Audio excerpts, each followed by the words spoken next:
আরে বাস, আজকের টপিকটা খুব হাজার পরিশ্রম করেও পকেটে পয়সা থাকছে না, তাহলে আমরা কি করব না মানি প্ল্যান লাগাবো। বাস্তুশাস্ত্র মতে মানি প্ল্যান আমাদের মানে টাকাকে আকর্ষণ করতে সাহায্য করে, এটি জানা যায়। মানি প্ল্যানের মাথা যদি এইভাবে নিচের দিকে ঝুলে থাকে তাহলে কিন্তু আপনার পকেটে মানি থাকবে না। অতএব সঠিক নিয়মটা কি আর কোন দিকেই এটি রাখা উচিত, কিভাবে পরিচর্যা করতে হয় সেটি দেখাই। এই যে সূর্য দেখা যাচ্ছে, আর এইটা পূর্ব দিক, এটা দক্ষিণ দিক, আর এটা উত্তর দিক, আর আমার পিছনের এইটা হচ্ছে পশ্চিম দিক। তাহলে মানি প্ল্যান আমি রেখেছি কোথায়? পূর্ব আর দক্ষিণের কর্নারে, তার মানে দক্ষিণ পূর্ব কোণে। এই দক্ষিণ পূর্ব কোণেই কিন্তু মানি প্ল্যান আপনাকে রাখতে হবে।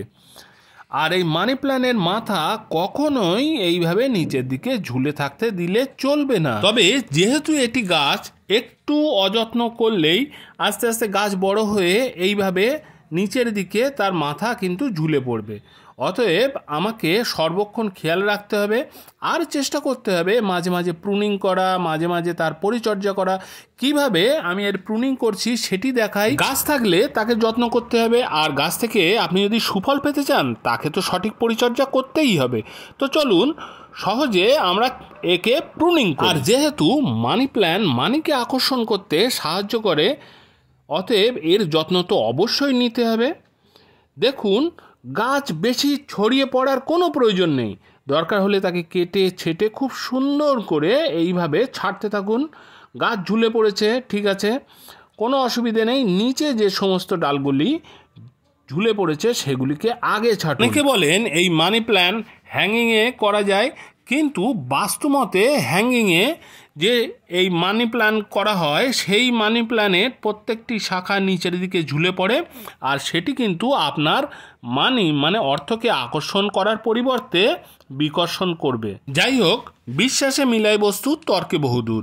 আমি তর্কের ভিতরে যাব না। এইভাবে আমি আমার মানি প্ল্যান গাছকে এই যে দক্ষিণ পূর্ব কোণে আমি রেখেছি, এইভাবে আমি একেবারে ছেটে সমস্ত অতিরিক্ত ডালপালা আমি ছেটে সব পরিষ্কার করে দেবো। এই দেখুন, ছেটে দেওয়ার পরে এই যে ডালগুলি উপরের দিকে রয়েছে সেগুলিকে আমি ভালো করে বেঁধে দেব। বাস্তুমতে মানি প্ল্যানের শাখাগুলি ঊর্ধ্বমুখী থাকলে অর্থভাগ্য ফেরে, আর এইভাবে প্রত্যেকটি শাখা আমি বেঁধে দেবো। আর এই মানি প্ল্যান গাছ হ্যাঙ্গিংয়ে না করাই ভালো। আমার এই ভিডিওটি ভালো লাগলে একটি লাইক দেবেন, আর আমার চ্যানেলে নতুন হয়ে থাকলে অবশ্যই আমার চ্যানেলকে সাবস্ক্রাইব করে বেল বাটনকে অলে সেট করে দেবেন। তাহলে আজকে এই পর্যন্তই, টাটা।